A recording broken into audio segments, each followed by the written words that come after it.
Om Swastiastu. Kami dari kelompok 3, di sini kami ingin mempresentasikan dan menjelaskan mengenai pemetaan konflik serta metode penyelesaian konflik dan kekerasan. Sebelum itu, izinkan saya untuk memperkenalkan diri. Saya Nilojo Cikastiana, absen 26. Untuk materi pertama akan dijelaskan oleh teman saya yaitu Diah.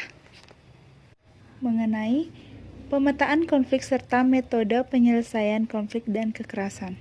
Nama saya Dimputu Deka Pratiwi dari kelas 11 IPS 1 nomor absen 28. Di sini saya akan menjelaskan tentang pemetaan konflik serta metode penyelesaian konflik dan kekerasan.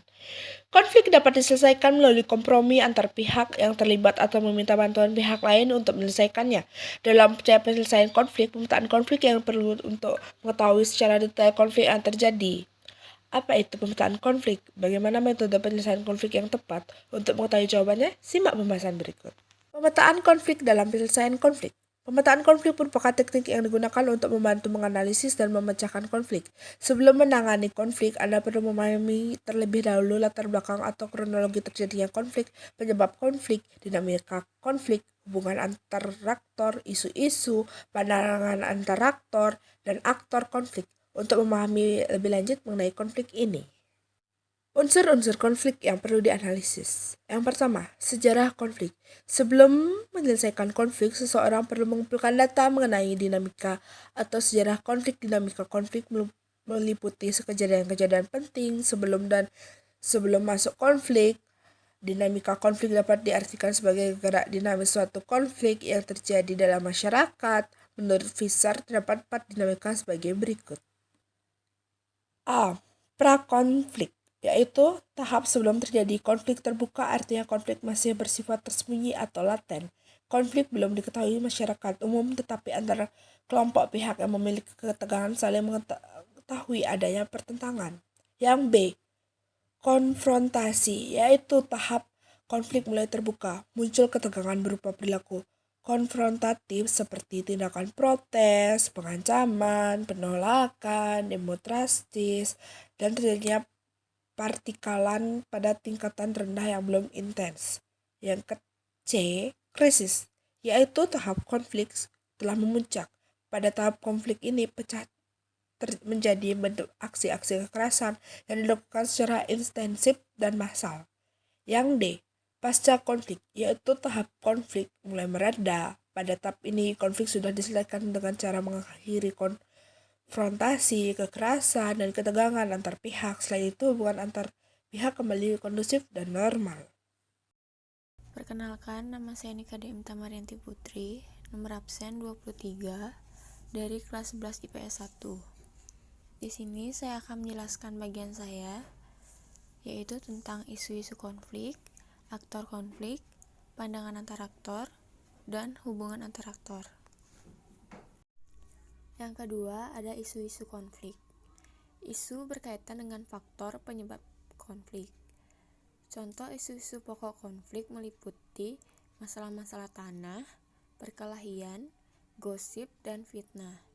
Selain isu pokok konflik, ada isu tambahan yang sengaja dibuat agar konflik membesar. Yang ketiga, ada aktor konflik. Pihak-pihak yang terlibat konflik diistilahkan sebagai aktor. Aktor konflik berarti individu, kelompok, atau lembaga yang terlibat dalam konflik baik secara positif maupun negatif. Seseorang perlu memetakan aktor konflik terlebih dahulu dengan memilah aktor utama dan aktor pendukung dalam konflik. Yang keempat, ada pandangan antar aktor. Setiap pihak yang terlibat konflik memiliki pandangan sendiri dalam menyikapi konflik. Pandangan antar aktor diartikan sebagai pendapat setiap pihak dalam menyikapi isu yang dijadikan dasar konflik. Pandangan para aktor terhadap isu pokok konflik dapat membantu melihat perkembangan isu konflik dan hubungan antar aktor dalam konflik. Yang kelima, ada hubungan antar aktor. Hubungan antar aktor merupakan hubungan antar pihak yang terlibat konflik, baik aktor utama maupun pendukung. Hubungan antar aktor dibedakan sebagai berikut. Yang pertama, ada hubungan bersifat konflik. Adapun macam-macamnya yaitu, yang pertama ada hubungan konflik utama, yaitu hubungan antara aktor yang terlibat dalam konflik utama.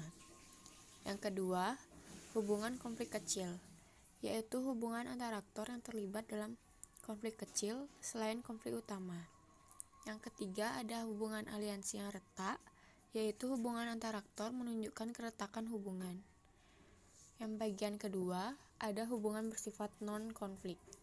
Adapun macam-macamnya, yaitu yang pertama ada hubungan biasa, yaitu hubungan antara aktor yang tidak memiliki dampak dan kepentingan.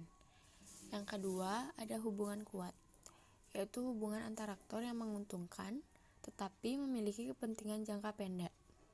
Yang ketiga, ada hubungan aliansi, yaitu hubungan antara aktor yang menguntungkan dan memiliki kepentingan jangka panjang. Hubungan antara aktor akan terlihat jelas ketika diaplikasikan pada alat bantu analisis konflik, yaitu peta konflik.